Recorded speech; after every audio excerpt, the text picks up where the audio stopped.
All right, guys, I bought another collection, and this one came all the way from Cleveland.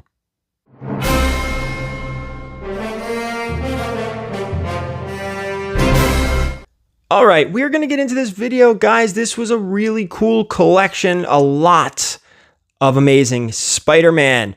We're going to talk about the collection. I'm going to show you a bunch of the collection. I'm going to talk about the keys that came out, a little bit of a backstory, and of course, how much did it cost? Before we get into it, I want to remind everybody that tonight at 8 o'clock Eastern, tonight, Friday, June 3rd, maybe? I don't know. Anyway, I'm not recording this on this day.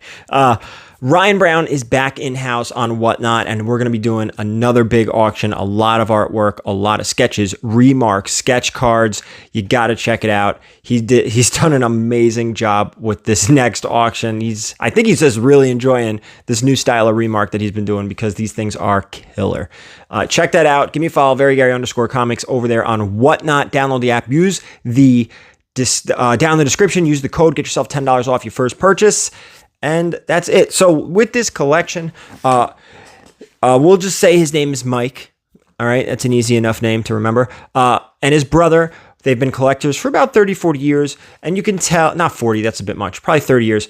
They did a lot of collecting with their father, and they put together a pretty decent run, albeit very low grade. I cannot stress that enough. Very low grade. They have some big grails, some of which they'll be keeping, some of which they may give me the opportunity to purchase. I don't quite know yet. Neither do they.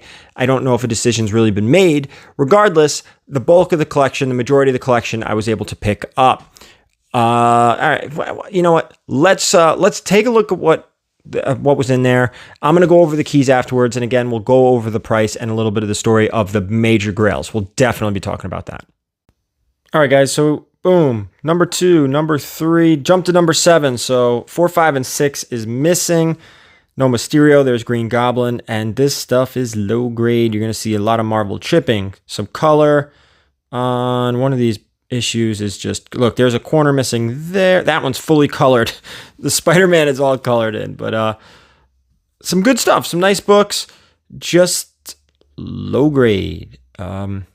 Actually, I just missed it when I was flipping through. The first Kingpin was in there. You can't really see, but on my left, there's more boxes. And nothing came in long boxes or short boxes. Everything came like this in just miscellaneous boxes. And there's some boxes of Ziploc bags with raw books in Ziploc bags in numerical order. Some Batman, a lot of amazing Spider-Man, but just even the modern stuff wasn't in high grade. But, you know, you kind of get by with this stuff not being in high grade, but the modern stuff really does need to be. And, you know, we've got the drug issues. Issue 100. There's Morbius there, 101, 102. Starting to creep into the Bronze Age here. We have 121 and 122. And that's what we're going to flip through. We're going to talk about a lot, though, up next. All right, so you saw a good piece of the collection. We're going to go over a lot of this stuff. A lot of this stuff did go to, I shouldn't say a lot, a good amount of this went to CGC, but some of it was in such low grade, I decided not even to send them. Before we get into the keys, I want to talk about the other books that they have. So they were... Erod took a few books for them to clean and press. There's a few books they're actually going to be keeping. For instance, Amazing Spider-Man 4, First Sandman, keeping in the PC. It's a close, important book to him, his father, his brother. The same with Amazing Spider-Man number 9. Those are going to stay with him. Amazing Spider-Man 129. There might be one or two other ones. So 4 is the first Sandman, 9 is the first Electro, 129 is the first Punisher. So all of those that were part of his collection, he'll be keeping. A few other things. One book, though, that I didn't see because it didn't even come with him. He does have a Batman number 1. Not selling. I did ask, but that one's staying in the PC as well. So you know how this hobby, you tend to come in and out and back and forth. I've sold my collection twice now and then repurchased and acquired stuff. And I have a feeling that Mike and his brother are true collectors, and I don't quite think they'll be leaving the hobby. But anyway, they did sell a massive portion of stuff, and some stuff actually went to Erod. Erod met us there. just because he had books for me, I had books for him, and we were able to just hand off stuff to Erod instead of putting it in the mail. The books that went to Erod, this is important before we get into the main keys. Just two. I'm just going to talk about two of them. Fantastic Four #1, that went with Erod to be cleaned, pressed, and graded. And Amazing Spider-Man #1, that also went with him to be cleaned, pressed, graded, off to CGC, and we'll see when those return. Now with that, let's get into the keys, and of course we will talk price. So first up, you saw a lot of this stuff, and I think I said it before, I'm going to say it again. Very low grade, guys. Some low grade stuff. First thing I want to say is Amazing Spider-Man 50 that was in there was in such low grade. First Kingpin. Such low grade. I'm not even sending it to CGC. It might be like a 1.5, a 2.0. I'd rather just, throw it up on Whatnot or put it on a wall at a show, and somebody will get a good deal on it and be able to put it in their PC and be like, all right, I have the first Kingpin. Absolutely fantastic entry-level grade and price because it's so low. So anyway, let's start out with Amazing Spider-Man #2. This is the first Vulture. This is also the first time I've ever acquired this book, whether it was by itself or in a collection. That was really cool. That one is going to CGC. And next up, this is the third time I've acquired this book, or fourth, I can't remember. I think third. Amazing Spider-Man #3. That is the first Dr. Octopus. Great book. I mean, there's no ifs, ands, or buts. We're talking about the first Vulture, first Doc Ock. What else was in there? I'm sure you guys saw, but let's talk about Amazing Spider-Man #14, first Green Goblin. Now, he did not have, I don't believe there was an ASM 5 in there. I'm not sure about that. No, there wasn't, because I probably would have sent that in. No Lizard, no Mysterio, no Kraven, and no Scorpion. Those were all missing. He had issues roughly 1 through 450, was missing about 75 books. Moving on here, how about one of my favorite Spider-Man books? I always say it, and he actually knew it and said, hey, your favorite Spidey book in there, a book that I always considered undervalued for a double key. That's Amazing Spider-Man 31. This is the first Harry Osborn, first Gwen Stacy, and I think this went out to CGC. I don't remember. I mean, and you got to remember too, this guy was buying these books like 20, 25, 30 years ago. So he's well ahead on this stuff. I think the most recent book he picked up was Amazing Spider-Man. I think it was 61, which is the first Gwen Stacy cover. But other than that, a lot of this stuff was picked up a while ago. Next up, Amazing Spider-Man 46, first appearance of Shocker. He did have the first Mary Jane. I'm sure you saw it when I was flipping through. Not going to send that one in. Shocker, I think I sent that to CGC. I don't remember. Or actually I went with Erod. Next up, there's not a whole lot to talk about, guys. I know you saw a lot of boxes there and some great books, but there's not a lot to talk about. Next up, we're going to jump all the way up to Amazing Spider-Man 238. This is the first Hobgoblin. The tattoos are in there. We talk about this book all the time. You got to check for those tattoos. And yes, they were in there. And I believe I'm sending this one out as well. Only a couple more books, few more books to talk about. Amazing Spider-Man 194, first Black Cat. This one was going to CGC, I think. I don't even remember. Everything happened so quickly. I literally looked through the collection, paid for the collection, and pulled out a bunch of books and gave them to Erod. And that's it.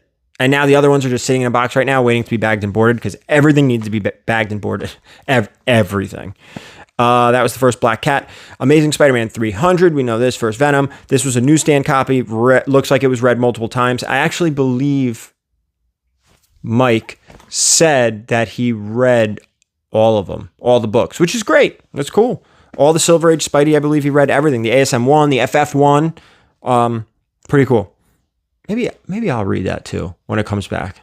Just to hold it and flip through the pages. It's history, right? Nostalgia. It's cool. All right, last book we're going to talk about, and then we'll get into some other stuff. Amazing Spider-Man 361, first Carnage. I don't think I sent this one off as either. But that was it. Crazy, right? I mean, I flipped through a lot of books, a ton of Silver Age in there. I believe the first Morbius was in there. Tape on the cover, terrible condition. A book I would normally send in, but I'm not. Amazing Spider-Man 121, 122. Death of Gwen Stacy, Death of Green Goblin. Those are not going to CGC. Those are about 3 O's, maybe 4 O's. Those are actually going to be on Whatnot in 2 weeks for Bronze Night. So I'm starting to set up my Bronze Age auction in 2 weeks, and those are actually going to pop up there.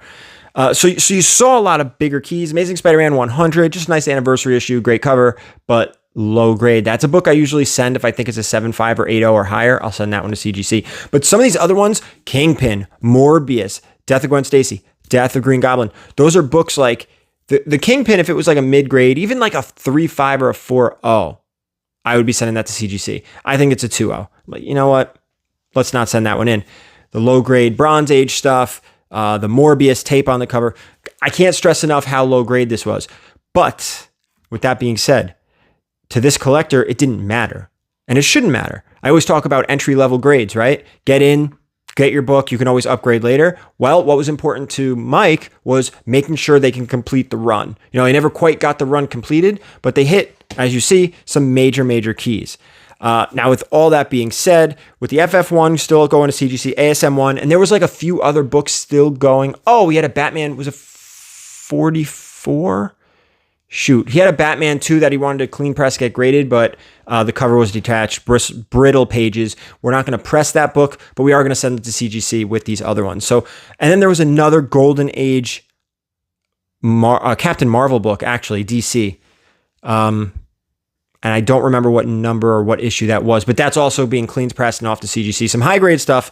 That was a high grade stuff, but a book, but I believe it was restored. Anyway, those are all going to CGC. Hopefully, we'll do a video on that later down the line. And if I'm able to acquire them, we'll talk about that as well. I don't know if it's going to happen. He's on the fence. The FF1, he's leaning towards selling. The ASM1, he's hemming and hawing, going back and forth, and you know, that's okay. And that's why I say he's probably not leaving the hobby. He's just gonna, he'll be back. He's gonna dip his toe back in. But with all that being said, I'm gonna give you guys 5 seconds, and I want to stress this again: low grade ASM stuff. A lot of Silver Age, but a lot of low grade. There were also other boxes of like Batman. Nothing important came out of there, like nothing. That was it. There was books in Ziploc bags, modern ASMs that were like, you know, this collection was enjoyed as a reader, as a collector, as a hobbyist. It wasn't maintained in top pristine condition. There were no new bags and boards. So I want everyone to remember that. And you guys will get a good idea of that when they come back from CGC as well. So here we go. What did we pay for this? Give you the 5 seconds, right? 5, 4, 3, 2, and 1. This collection was $4,000. Now, with that being said, the ASM1 still up in the air, the FF1 still up in the air, but everything else $4,000. And I basically talked about all the major keys. You know, you hear ASM run, but you know, missing. I mean, 2 and 3 are fantastic. Green Goblin, great, but again, missing the Lizard, missing the Doctor Doom, which is issue number 5, missing Sandman because it's being kept, missing Electro because it's being kept, no Mysterio, no Kraven, no Scorpion. You know, like these things, you know, some of the bigger keys were missing, but 50-50. How's that? Half of the big keys were there and half of them were missing. And that's it, guys. I hope you enjoyed this video. Stay tuned because we're going to hopefully get this FF1 and ASM1 graded. We'll do an unboxing or something. And, you know, if I'm able to acquire it, we'll talk about it. If not, we'll talk about it. So thank you guys so much for watching. And I don't want anyone to forget tonight at 8 o'clock. I don't care if you bid on anything or not. Come hang out for the Ryan Brown auction on Whatnot. 8 o'clock Eastern, VERYGARY_comics. Don't forget to use the link down below in the description. Get yourself $10 off your first purchase. Thank you so much for watching, guys. And as always, keep it comics.